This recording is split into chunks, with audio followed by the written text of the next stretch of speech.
Inilah indahnya dalam Islam, lengkap uraiannya, lengkap penjelasan dan referensinya, dan sampai ke titik paling maksimal itu diberikan peluangnya. Maka di sini menunjukkan betapa sayangnya Allah sama kita. Lalu sekarang tersisa waktunya kapan? Bisa malam 29, bisa malam ke 30, itu bisa dioptimalkan. Ya, kalau di Timur Tengah itu sangat viral, ya antara 23, 24, 27. Dan di malam itulah ibadah spesifiknya itu disebutkan oleh Nabi, wa man qama lailatal qadri, salat. Ya, saya ulangi, salat. Jadi kalau kita bisa optimalkan walaupun hanya 2 rakaat salat. Mungkin bisa kita berzikir, ya, mungkin kita bisa baca Al-Qur'an, itu bagus seluruhnya. Tapi ada prioritas yang ditempatkan di sini oleh Nabi sallallahu alaihi wasallam, yaitu salat. Baru yang lainnya kemudian disusulkan. Ya, karena ketika yang pertama ini dapat, maka yang lainnya pun kemuliaannya setidaknya akan mengikuti.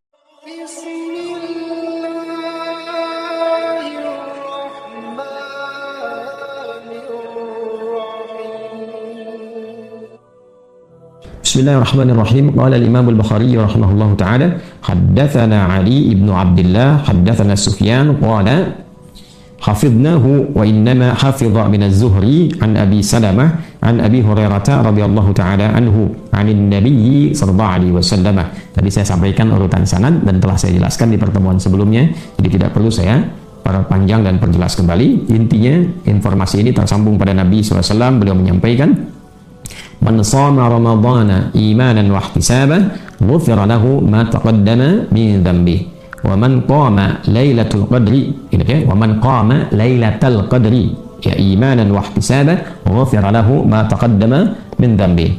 Kita tegaskan kembali di paragraf yang kedua, wa man qama lailatal qadri imanan wa ihtisaban ghufira lahu ma taqaddama min dhanbi. Nah, teman-teman, di sini ada bagian yang sangat penting. Nabi mengatakan, siapapun yang menunaikan puasa Ramadan, ingat puasa Ramadan, yang disertai dengan keimanan yang kuat kepada Allah tanpa dia ragu, disertai dengan ketulusan mengerjakannya karena Allah dan mengevaluasi dirinya sehingga tampil bisa lebih baik, maka ada potensi diampuni ia dari seluruh dosa yang pernah ia kerjakan. Lalu bagian kedua yang tadi kita highlight, waman qama, dan siapapun yang menunaikan qiyam, bangun menunaikan sholat, apakah itu tarawih, apakah itu tahajud, Ramadhana, kan di riwayat lain di waktu Ramadan. Sedangkan di hadis ini Lailatul Qadri, ini poinnya. Ya, jadi yang pertama tadi saya sebutkan dulu, riwayat lain Ramadhana menunjukkan spesifik waktunya Ramadan, bukan di malam-malam lain. Jadi memang ada satu bagian di malamnya Ramadan, bukan malam-malam lain, satu hal yang sangat istimewa, yang tidak sama dengan malam-malam yang lainnya. Dan di malam itulah ibadah spesifiknya itu disebutkan oleh Nabi, wa man qama lailatal qadri, salat. Ya, saya ulangi, salat. Jadi kalau kita bisa optimalkan walaupun hanya 2 rakaat salat. Mungkin bisa kita berzikir, ya, mungkin kita bisa baca Al-Qur'an, itu bagus seluruhnya. Tapi ada prioritas yang ditempatkan di sini oleh Nabi sallallahu alaihi wasallam, yaitu salat. Nah, mengapa salat? Ketika kita riset di dalam Al-Qur'an, di antara bentuk zikir tertinggi yang mengcover, yang mencakup seluruh zikir-zikir yang lain pada umumnya, itu adalah sholat. Ya, misal kita membaca istighfar, kita kemudian berzikir, bertasbih kepada Allah, bertahmid kepada Allah, bertakbir kepada Allah, kita berdoa, ya, kita baca Al-Quran, itu semua zikir. Kita semua zikir. Ya, fa idza qadaytumus salata fadhkurullaha qiyaman wa qu'udan wa 'ala junubikum. Quran surah keempat ayat 103. Pada salat kita berzikir, itu kan? Baca Quran itu zikir. Quran surah ke-15 ayat ke-9. Inna nahnu nazzalna dzikra wa inna lahu lahafidhun. Kemudian menghafal Quran itu juga zikir. Wa laqad yassarnal Qur'ana lidzikri fahal mim muddakir. Kemudian kita berdoa itu juga zikir. Ya, wadhkur rabbaka fi nafsika tadarruan wa khifatan wa dunal jahli minal qaul. Quran surah 7 ayat 205. Itu semua zikir. Dan keseluruhannya kalau kita lihat dengan baik, itu kita dapatkan dalam salat. Takbir ada dalam salat. Istighfar ada dalam salat. Ketika ruku ada istighfar, sujud ada istighfar. Ketika duduk di antara 2 sujud, kalimat pertamanya rabbighfirli, itu istighfar. Ya, tasbih ada. Ya, kemudian dalam ruku, dalam sujud. Apalagi kita tahmid ada dalam Al-Fatihah, kita temukan dalam i'tidal, kita temukan, gitu kan? Kemudian doa hampir seluruhnya, baca yang kita utamakan dalam sholat itu doa, karena itu sholat disebut dengan doa secara bahasa. Jadi mengapa sholat diutamakan di sini, disebut di hadis Nabi? Karena sholat itu mencakup bagian seluruh amal-amal secara umum yang kita kerjakan dalam kehidupan kita secara ritual. Ini bagian utamanya. Kemudian iman dan wahtisaban dilakukan dengan imannya kepada Allah, yakin tanpa ragu, wahtisaban dia ikhlas tunaikan karena Allah dan berupaya memperbaiki dirinya. Ini poinnya. Berupaya memperbaiki dirinya. Jadi di sini bukan sekedar dia tunaikan sholat, ya, sholatnya dia kerjakan karena Allah, ikhlas. Lalu setiap bagian dari sholat dia jadikan dengan kekhusyuannya untuk mengoreksi dirinya. Dia pahami tentang ruku, dia pahami tentang sujud, dia berdoa yang baik. Ya, apa di antara doanya pernah ditalkinkan oleh Nabi sallallahu alaihi wasallam kepada Sayyidah Aisyah radhiyallahu taala anha. Itu kan di antara doa yang paling populer, Allahumma innaka afuwun tuhibbul afwa fa'fu anni. Ya Allah, Engkau yang sangat pemaaf, Engkau yang sangat pengampun, dan Engkau mencintai sifat-sifat pemaafan dan ampunan itu, maka dengan segala keagunganmu, dengan segala sifat-sifat mulia itu, ampuni aku, maafkan segala kesalahan-kesalahanku.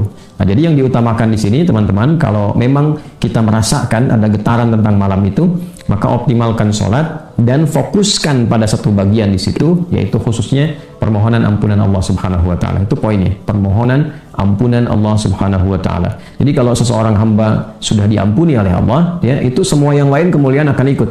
Ya, karena itu di ujung hadis ini, ghufira lahu ma taqaddama min dhanbi. Man qama lailatal qadri imanan wa ihtisaban, ghufira lahu ma taqaddama min dhanbi. Siapa yang bisa bangun di malam Al-Qadar, menunaikan salat, dia tunaikan khusyuk karena Allah, karena imannya, dia berupaya mengevaluasi dirinya, maka berpotensi diampuni seluruh dosa yang pernah ia kerjakan dalam hidupnya.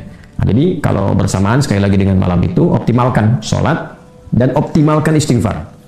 Optimalkan istighfar supaya Allah ampuni dosanya. Kalau sudah diampuni dosa, maka di surat Nuh, ya, Allah Subhanahu wa taala menegaskan dalam Al-Qur'an, faqultu astaghfiru rabbakum innahu kana ghafara. Nabi Nuh mengatakan kepada umatnya, ayo minta ampun sama Allah. Ya, sesungguhnya Allah menegaskan, Ia Maha Pemberi ampunan. Maka apa setelah itu? Yursilis samaa 'alaikum bidrara wa yumdidkum bi amwal wa banin. Ya, Allah bagi satu tempat yang kesulitan hujan, Allah turunkan hujan berupa keberkahan. Ya, jadi ada juga satu tuntunan kalau satu tempat gersang, kemarau panjang dan sebagainya, maka ada baiknya penghuni-penghuni yang ada di situ banyak beristighfar kepada Allah, banyak mengoreksi diri dengan ikhlas, dengan tulus, kan? Kemudian yang menarik, wa yumdidkum bi amwal wa banin, yang kesulitan rezeki dimudahkan oleh Allah, pada bab keturunan dimudahkan oleh Allah. Jadi ada banyak hal yang di situ kita bisa dapatkan dengan keutamaan apa? Istighfar. Jadi istighfar dan istighfar. Nah, sekarang pertanyaannya, ketika secara presisi kita mengetahui isyarat yang disampaikan Nabi Sallallahu Alaihi Wasallam, dengan keutamaan malam Al-Qadar itu begitu banyak, petunjuknya diberikan penjelasan. Dari penjelasan itu kalau diurut lagi, ini yang spesifik dikerjakan, dengan istighfar, minta ampun dan turunannya. Lalu sekarang tersisa waktunya kapan? Ya, waktunya kapan? Baik, sesungguhnya ada ulama yang memberikan pendekatan dengan pendekatan general. Tapi dalam pendekatan general ini peluangnya bisa menjadi lebih tinggi. Ya. Apa yang dimaksud general di sini? Teman-teman, kalau kita kembali ke Quran surah 97 Al-Qadar tadi, petunjuknya kan jelas menunjukkan bahwa kemuliaan Al-Qadar ini datangnya malam. Ya kan? Inna anzalnahu fi lailatul qadar. Ya, sungguh dengan keagunganku aku turunkan Al-Qur'an itu di malam yang penuh dengan kemuliaan. Jadi ketika datangnya malam, maka ada ulama yang memberikan pendapat yang sangat baik sekali untuk kita pedomani. Ya, kalau ingin dapat malam Al-Qadar, setiap malam Ramadan aktif saja gitu.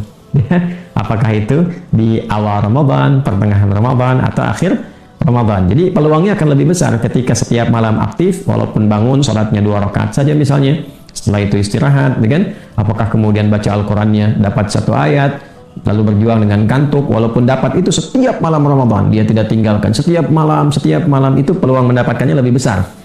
Jadi kalau ada yang bertanya, kapan bisa saya dapati malam Al-Qadar itu? Di antara pendapat ulama, ada yang memberikan satu langkah taktis, panduan yang sangat sistematis, jelas dari awal sampai akhir, ya, mengatakan bahwa udah hidupkan aja setiap malam Al-Qadarnya, karena isyaratnya malam, maka setiap malam hidupkan. Ya, karena itulah dari pendapat ini tinggal kita melihat yang tersisa, ya kan, ada berapa malam untuk kita sampai malam terakhir, ya, sampai malam terakhir. Nah, malam terakhir di ujung Ramadan, dan besoknya kemudian puasa, setelah itu tuntas karena malamnya berikutnya masuk kepada 1 Syawal yang dioptimalkan takbiran di dalamnya. Nah, jadi sampai titik yang terakhir ini kita optimalkan.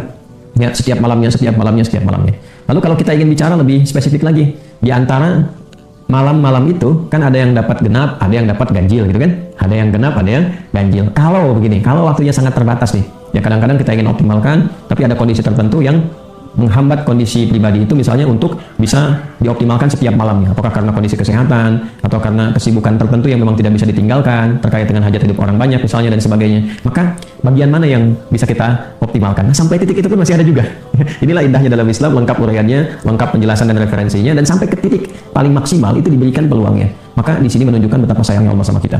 Saya ulangi, betapa sayangnya Allah sama kita. Dikasih setiap malam kesempatan untuk kita, belum tentu ada yang optimal. Ayo coba dicari gitu kan, di setiap yang kita dapati malam-malam sisanya. Sekarang 10 terakhir, nanti kita bisa buru 10 yang terakhir. Kemudian kalau kita tidak optimal 10 terakhir dengan ganjil dan genapnya, ya maka apa yang kita bisa optimalkan? Apakah di genapnya, apa di ganjilnya, itu pun kita dapatkan riwayatnya. Nah, untuk menguatkan itu, tidak bisa kita punya pendapat pribadi. Kita harus kembali kepada keterangan Nabi Sallallahu Alaihi Wasallam, karena beliaulah yang punya otoritatif untuk menerangkan ini. Ya, otoritasnya ada di Nabi, dan beliau paling otoritatif untuk menerangkan itu semua. Karena itulah kemudian Imam Al-Bukhari meneruskan subtopik yang kedua berikutnya. Nah, ini jadi saya mengurai kejeniusan Imam Al-Bukhari dengan menerangkan sistematika ini supaya kita menyadari ulama dulu tuh kalau bikin sesuatu itu terukur gitu ya. Ini menunjukkan juga jalan pikirannya itu ya sehat, ya sangat sistematis, dan pasti hidupnya juga itu sangat terukur. Babul timasi Lailatul Qadri fi sab'il awakhir. Ya. Subtopik tentang meraba-raba. Nah, ya, meraba-raba malam Al-Qadar di 7 hari terakhir Ramadan. Jadi nanti babnya ya, kalau ada kesibukan nggak sempat ini, nanti ada riwayat nih tentang 7 hari terakhir. Kan kadang-kadang di awal belum fokus kan, baru semangat dulu, tengah-tengah ya terjadi kemajuan, sapnya maju tuh di masjid-masjid mulai menurun jamaah kan, karena siap-siap cari tiket, siap mudik gitu kan, dan sebagainya. Nah, maka kalau dapat pas kesempatan mudiknya di awal, langsung ada di rumah, nah, bisa ambil posisi tertentu untuk fokus dapatkan malam Al-Qadar walaupun di 7 hari sisanya. Bagaimana keterangan tentang itu? Dasarnya apa? Nah, ini bab tentang meraba-raba, bab tentang merasakan, kan? Bab untuk mencari ya malam Al-Qadar itu di 7 hari terakhir Ramadan. Dalilnya apa? Di sini di Al-Bukhari nomor hadis 2015, qala Imam Al-Bukhari rahimahullahu taala, haddatsana Abdullah bin Yusuf akhbarana Malik an-Nafi' an Ibnu Umar radhiyallahu taala anhuma. Ini riwayatnya sampai ke Ibnu Umar. Ibnu Umar itu Abdullah bin Umar, namanya Abdullah, anaknya Umar bin Khattab radhiyallahu taala anhuma. Anna rijalan min ashabin Nabi sallallahu alaihi wasallam uru Lailatul Qadri fil manam fi sab'il awakhir, ya, bahwa sekelompok sahabat Nabi sallallahu alaihi wasallam diperlihatkan oleh Allah malam Al-Qadar dalam mimpi mereka pada 7 hari terakhir Ramadan. Ya, 7 hari terakhir Ramadan. Jadi nanti di akhir kita coba uraikan 7 hari itu maksudnya dari mana ngitungnya kan. Faqala Rasulullah sallallahu alaihi wasallam, maka ketika itu disampaikan kepada Rasulullah sallallahu alaihi wasallam, dikomentarilah ya oleh Nabi sallallahu alaihi wasallam. Nah, ini teman-teman sekalian, hal yang sangat menarik dalam Islam itu selalu ada konfirmasi ya terkait dengan satu ibadah, kemuliaan ibadah, tuntunan ibadah, sehingga tidak membuka peluang untuk kreativitas yang muncul dari setiap orang muslim misalnya untuk menunaikan satu ibadah tertentu atau mengejar keutamaan ibadah tertentu kecuali disandarkan pada dalil. Dan dalil ini nanti sangat diberikan penjelasan yang mudah oleh para ulama, ya baik itu langsung dari Qurannya, dari hadisnya, atau sistematikanya, ya kaidah-kaidahnya. Maka dari situ kita kenal nanti urutan dalil itu bisa kita akses melalui Al-Qurannya, kemudian ada hadisnya. Lalu Quran hadis itu nggak bisa kita lihat begitu langsung simpulkan dalil, nggak bisa. Ya ada sistematikanya, konstruksi bagaimana memahami dalil itu. Maka ada kaidah. Kaidah inilah yang disebut dengan nanti kaidah fikih. Dasarnya disebut dengan usul fikih. Usul fikih pun ada kaidahnya lagi. Ya misalnya ada ayat-ayat, memahaminya bagaimana. Kalau apakah setiap ayat perintah itu menunjukkan perintah yang harus kemudian kita kerjakan, atau jangan-jangan ini bukan bentuknya wajib, tapi bentuknya anjuran, tapi sangat ditekankan, atau anjuran cuma diikat dengan kondisi tertentu. Kalau kondisinya ada, itu berlaku bagi Anda. Kalau tidak ada kondisinya, maka tidak dipaksakan untuk mengerjakan itu. Nanti kita temukan itu, atau bahkan yang pilihan sifatnya. Ya, al-aslu fil amri lil wujubi hatta yadulla dalilu ala khilafi. Asal dari perintah itu wajib, kecuali nanti ada dalil lain, ada penjelas lain yang menunjukkan bahwa hukum ini bukan wajib, tapi ada penekanan, tapi tidak dipaksakan. Ya, seperti kalau wajib itu sholat, ya waqimus sholat, tunaikan sholat. Tidak ada penjelasan lain yang menunjukkan bahwa sholat ini tidak wajib, itu nggak ada. Wajib hukumnya. Wajib hukumnya. Dalam keadaan apa kita tunaikan? Baik berdiri, apakah kemudian duduk, nggak bisa berdiri duduk, nggak bisa duduk berbaring, baru ada turunan-turunannya. Kan? Nah, hal lain tentang makan misalnya, itu menggunakan kata perintah. Ya ayuhan nasu kulu mimma fil ardi halalan thayyib. Hai semua manusia, makanlah. Ya. Nah, apakah di Al-Baqarah misalnya di sini ayat 168 ini hukumnya wajib? Ya harus makan. Kalau nggak dosa, itu kan? Wajib itu kalau nggak dikerjakan kan dosa, itu kan? Apakah bentuknya pilihan? Nah, mana ikatannya di sini? Oh, ternyata di ayat makan ini sifatnya menunjukkan bentuk penekanan yang kuat, bukan dalam konteks wajibnya menuntut dosa atau pahala. Yang kalau makan berpahala, kalau tidak makan berdosa. Kan? Nah, ini kan jadi masalah, kan? Tapi ini menjadi kebutuhan pokok bagi setiap manusia, ditekankan oleh Al-Quran, tapi sifatnya di situ ada pilihan sesuai dengan hajat kebutuhan kita. Nah, nanti babnya sangat luas sekali teman-teman sekalian.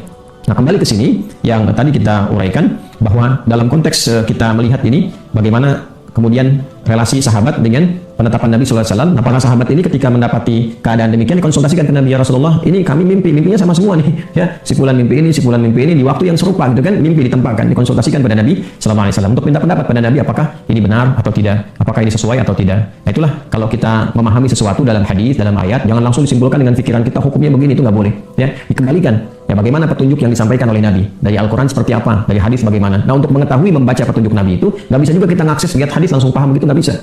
Jalurnya lewat ulama. Ya, karena hadis, Al-Quran apalagi itu dengan talaki sifat ilmunya. Nah, talaki itu setiap generasi mendapatkan ilmu begini, keterangannya sama semua tuh. Ya, itu disebut sanad namanya, disebut sanad. Nah, ini yang terjaga. Jadi nggak bisa orang lihat hadis begini langsung disimpulkan mananya begini, tidak. Diketahui dulu, ini sebab urutnya bagaimana, kejadiannya seperti apa, ya, gambarannya kenapa menggunakan bahasa ini, petunjuknya kemana. Jadi nggak semudah kita melihat langsung kita dalilnya begini, nggak bisa begitu. Konstruksi dalil itu seperti apa? Nah, nanti ulama-ulama yang sudah matang di bidangnya ada kualifikasi, ya. Ini kalau baru mengajak dai, kalau menyampaikan mubaligh, ya. Kalau sudah paham hukum itu ada alim. Kalau sudah mengerti konstruksi fikih disebut faqih. Kalau sudah memberi fatwa, nah, kalau fatwa ini dia nggak banyak dalil, menyampaikan kalimat, ya, udah hukumnya begini. Karena ini manusia dalil, namanya mufti. Kalau terikat dengan pelaksanaan namanya apa? Qadhi. Baik, ini penting, mohon maaf saya agak uraikan panjang di bagian ini karena beberapa masa akan ditemukan kadang-kadang orang berpendapat langsung dalilnya ini. Nah, sementara konstruksi ulama itu nggak dibaca bagaimana memahami dalil dimaksudkan. Ya, nanti ada pelajaran-pelajaran tersendiri bagi orang-orang yang belajar di jurusan itu pasti memahami, ya, apa yang kita uraikan. Kemudian apa komentar Nabi SAW ketika disampaikan tentang hal demikian? Maka faqala Rasulullah SAW, Nabi SAW menjawab, "Ara ru'yakum qad tawaqa'at fi sab'il awakhir." Ara, aku memandang, kan? Ru'yakum, mimpi kalian itu qad tawaqa'at fi sab'il awakhir. Ya, tepat telah sesuai mendapati malam Al-Qadar itu di 7 hari terakhir Ramadan. Jadi, ini satu riwayat yang menunjukkan bahwa malam Al-Qadar itu pernah turun di 7 terakhir Ramadan. Jelas, ya? Jadi ini satu riwayat yang menunjukkan bahwa malam Al-Qadar pernah turun di 7 malam terakhir Ramadan. Tapi bukan ingin menunjukkan bahwa waktunya spesifik di 7 terakhir itu, tidak. Pernah turun di situ, di waktu itu. Ya, maka faman kana mutaharriha falyatahawwaha fi sabil awakhir. Nah, ini poinnya. Maka siapa yang berminat untuk memburu kemuliaan malam Al-Qadar itu demi mendekatkan diri kepada Allah, silahkan memburunya, mencarinya. Saya gunakan istilah memburu itu untuk menunjukkan konteks mencari dengan sungguh-sungguh yang serius. Ya, silahkan buru itu, silahkan cari itu dengan sungguh-sungguh fi sabil awakhir, pada pekan yang terakhir, ya, 7 hari terakhir di bulan Ramadan. Jadi ini dalil yang menunjukkan kalau memang belum sempat maksimal ibadah di sebelumnya, lalu ada potensi 7 hari terakhir ini kita bisa mendapatkan malam Al-Qadar, ada luangnya, manfaatkan itu. Ya, manfaatkan itu sebaik-baiknya. Ya, jadi ini dalil yang pertama tentang malam Al-Qadar berlangsung, potensinya pernah terjadi di 7 malam terakhir. Nah, 7 malam terakhir ini ngitungnya bagaimana? Ya, para ulama ada yang mengurutkan dari atas. Jadi kalau misalnya Ramadannya 30 hari, kan malam 30, malam 29, malam 28, malam 27, malam 26, malam 25, malam 24. Nah, makanya ada yang menyebutkan Ramadan itu juga tidak harus selalu jatuh pada yang ganjil. Bisa jadi malam 24 yang genapnya, ya kan? Bisa jadi malam 24. Kalau urutkan dari 30, ya. Nah, kalau jumlah Ramadannya itu 29, maka ketemunya tanggal 23. Maka ada ganjil, ada genap, ya. Nah, ini kejadiannya pada saat itu adalah 7 malam terakhir di Ramadan. Jadi 7 malam terakhir berarti diurut, ya. Nanti ada yang bacanya dari 21, ya, malam 21, malam 22, malam 23, malam 24, malam 25, malam 26, malam 27. Nah, jadi ada yang baca malam 27. Nah, ini jadi diurut dari urutan ke-21 sampai ke atas, atau dari atas ditarik turun ke bawah. Ya, ada juga pendapat ini sangat familiar sekali di kalangan ulama. Tapi singkatnya, Pak, singkatnya antara nih 7 dari awal sampai ke akhir. Silahkan dari malam 23 sampai ke malam akhirnya. Bisa malam 29, bisa malam ke 30. Itu bisa dioptimalkan. Ya, kalau di Timur Tengah itu sangat viral. Ya, antara 23, 24, 27. Ya, karena itu biasanya beberapa orang di Timur Tengah menghadirkan malam Al-Qadar, pengingat nuzulul Quran itu dalam konteks turunnya kepada Nabi SAW itu di malam ke-27 dihidupkan itu. Malam 27, malam 27, ya. Nah, tapi sekali lagi nggak menutup kemungkinan di malam 23, malam 24, ya, malam 23 atau malam 24. Jadi silahkan yang ada sisa waktu dioptimalkan 23, 24, 25 sampai ke akhirnya. Kemudian teman-teman sekalian, selanjutnya kita lengkapi dulu supaya nggak putus di situ. Hadis tadi dapatkan juga dalam hadis riwayat Imam Muslim, nomor hadis 1165 dengan riwayat yang serupa. Kemudian yang kedua, nomor hadis 2016 di Sahih Al-Bukhari, qala al-Imam Al-Bukhari rahimahullahu taala, haddatsana Mu'adz bin Fadalah, haddatsana Hisham an Yahya an Abi Salamah. قال سألت أبا سعيد وكان لي صديقا فقال اعتكفنا مع النبي صلى الله عليه وسلم 10 الأوسط من رمضان فخرج صبيحة 20 فخطبنا وقال إني أريت ليلة القدر ثم أنسيتها أو نسيتها فالتمسوها في العشر الأواخر في الوتر. Nah, ini poinnya, ini yang menarik ya, kaitan yang kedua.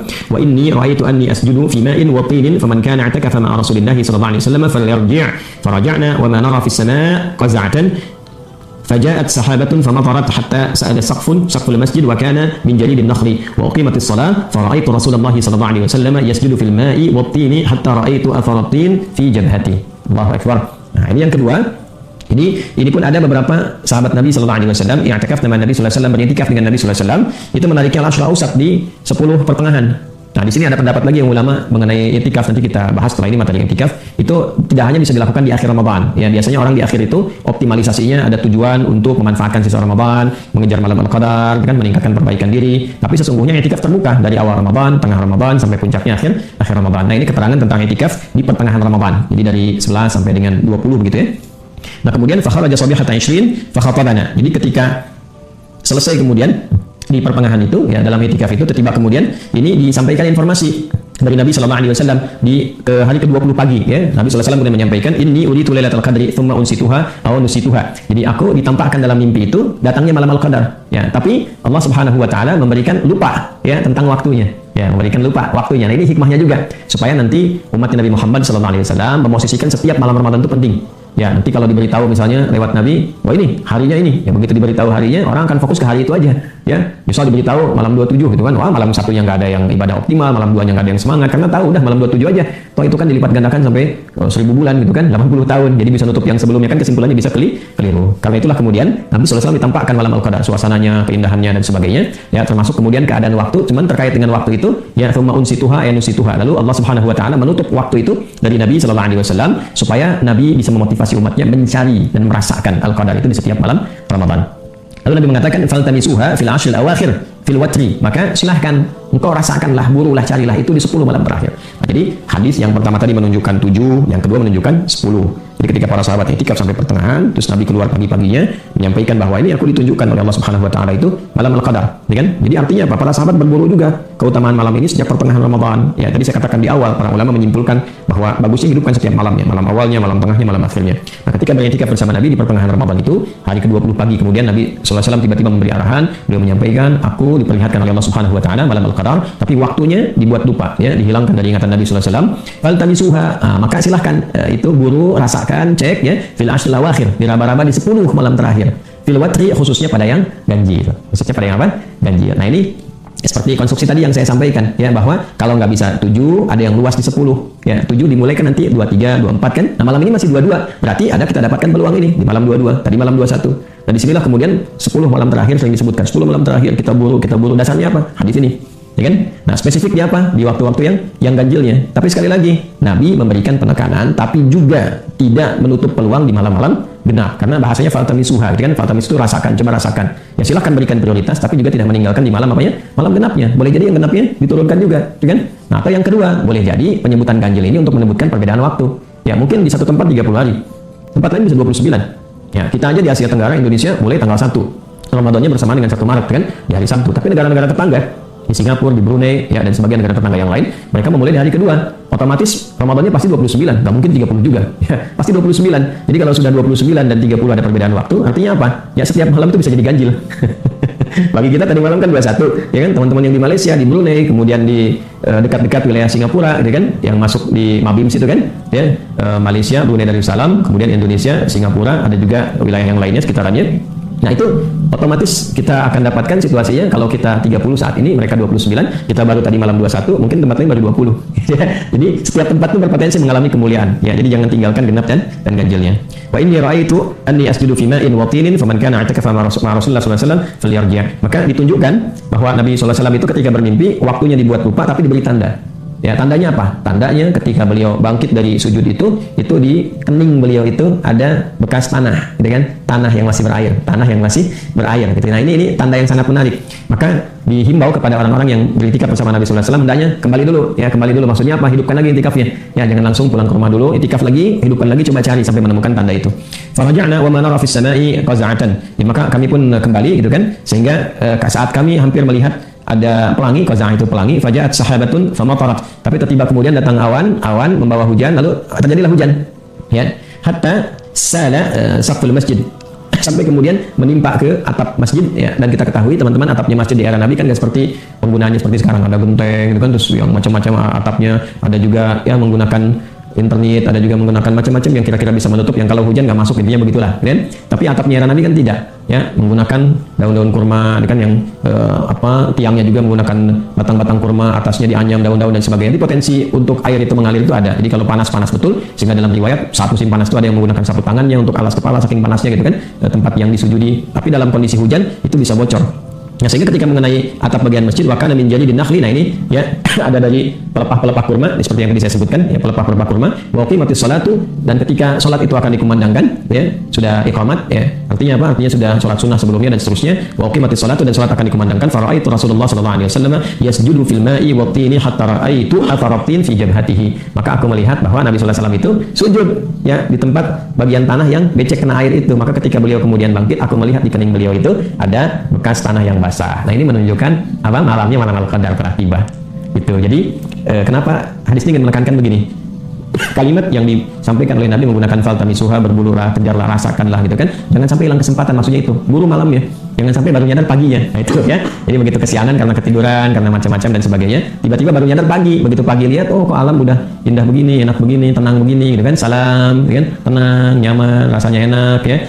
Ya hatta matla'il fajr, berlangsung itu sampai dengan awal fajar. Begitu sudah selesai, sudah hilang malam Al-Qadarnya, baru kerasa nikmat dan sebagainya. Ternyata udah lewat gitu. Nah, ini yang dimaksudkan rasakan itu ya, ambil getarannya, dan di antara tandanya adalah apa yang diungkap di dalam Al-Qur'an. Salam ya hatta matla'il fajr, ada ketenangan, kedamaian ya dan sebagainya. Nah, teman-teman sekalian, itu diantara hal yang bisa kita bahas secara singkat. Sebetulnya masih ada urutan-urutan hadis, tapi tidak jauh dari apa yang kita telah bahas, teman-teman sekalian. Tinggal nanti berikutnya adalah kajian tentang apa yang kita bisa optimalkan di 10 terakhir ini, dan khususnya bila menemui dan merasakan malam Al-Qadar. Tadi kan kata Nabi, coba kamu buru dengan serius, kamu raba-raba, kamu rasakan, sehingga merasakan ada sensasi yang berbeda dalam salah satu malam itu.